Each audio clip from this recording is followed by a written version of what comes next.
शमा और किरण भाई धनराज की दोनों बेटियां हैं। ये मीरपुर ख़ास से आगे समनगोट के अंदर।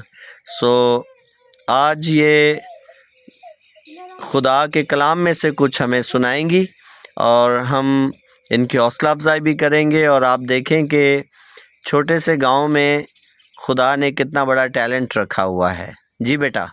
In the name of the Lord Jesus, greetings to all. मसीह को दाद में आप सबकी सलामती हो। My name is Shama and her name is Kiran. इनका नाम शमा और मेरा नाम किरण। I am going to share the word of God to you. आपके साथ खुदा के कलाम का बयान करना जा रही हूँ। And my topic is और मेरा अनुवाद है What is Jesus Christ and what are we? यीशु मसीह क्या है और हम क्या हैं? Let's talk about two people from the Bible.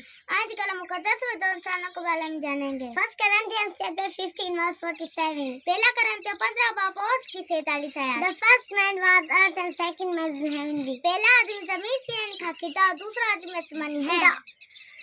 In the Old Testament, Juliet was killed by David. पुराने ड्रामों में दाऊद जाते जूलियट को मारा। That was an earthly character and earthly victory. ये जमीनी किरदार और जमीनी फतेह है। But in the New Testament, Jesus Christ gives complete victory. लेकिन नए ड्रामों के अंदर मसीह हमें पूरी फतेह देता है। Hallelujah, Hallelujah.